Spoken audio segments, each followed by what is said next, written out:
Bill దాఖలు చేస్తున్నారు. నాకు తెలిసట్టగా ఏం చేయడు ఆయన తెలివైనడు. కొత్త చిక్కులు తెచ్చిపెట్టుకుంటున్నారా పవన్ కళ్యాణ్ గారు ఈ రకమైన వ్యాఖ్యలు చేసి అనుకోవచ్చు? ఏం లేదండి, అతను తెలివిగానే వెళ్తున్నాడు. పవన్ కళ్యాణ్ ఏంటంటే ఒకటి మీరు చూడండి, కాంట్రవర్షియల్ ఇష్యూస్ మీద ఎక్కువ మాట్లాడ్డా ఆయన. ఇప్పుడు తెలుగుదేశం పార్టీకి సంబంధించి వాళ్ళ ఫర్ ఎగ్జాంపుల్ ఈనాడు జ్యోతిలో ఈ 2 రోజులు మీరు చెప్పినట్టే ఎక్సైజీయో లేకపోతే కనుక జనాలు బెదిరిస్తున్నారు నాయకులని ఇట్లాంటి స్టోరీలు వచ్చినాయి. దాని మీద ఏమైనా మాట్లాడతాడా? అదే ఇదివరకు అయితే ఒక అత్యాచారం జరిగిందంటే అదేదో జగనే రేప్ చేసినట్టు, ఒక గంజాయి పట్టుబడింది నిన్న మొన్న విజయవాడలో, అదే ఇదివరకు కనుక ఇక్కడ గంజాయి పట్టుబడితే జగనే తీసుకెళ్లి గంజాయి అమ్ముతున్నట్టు అతను తనకున్నటువంటి ఆ పేరు ప్రతిష్టలని బాగా వాడతాడు. అతను ఒక మంచి ప్రచారకుడు, యాంటీ ఎస్టాబ్లిష్మెంట్ చేయడంలో సిద్ధాస్తుడు.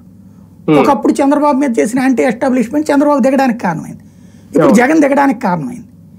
అట్లాగా తను ఆ యాంటీ ఎస్టాబ్లిష్మెంట్ లో మంచి మాటకారి, మాట్లాడేస్తాడు. పరిష్కారం ఆయన దగ్గర ఏమి ఉండదు. ఇప్పుడు అదృశ్యం అయ్యారు అంతకుముందు, ఇప్పుడు ఎంతమంది పిల్లలు మిస్ అవుతున్నారు? ఒక్కసారి గత 3 నెలల్లో ఎంతమంది మిస్సింగ్ కేసులు వచ్చినాయో తీయమనండి. పోలీస్ కేసులు ఎన్ని మిస్సింగ్ కేసులు వచ్చినాయో తీయమనండి, తెలుసుద్ది.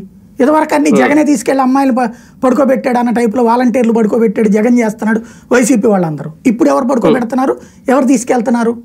Missing case is missing case. దాంట్లో ఇంతకుముందే మనం చెప్పుకున్నట్టు ఎలోప్మెంట్ ఉండొచ్చు, లవ్ మ్యారేజ్ ఉండొచ్చు, ఇంటి మీద అలిగి వెళ్ళిపోయి ఉండొచ్చు. అది ప్రాక్టికల్గా ఎన్ని చూస్తున్నాం మనం.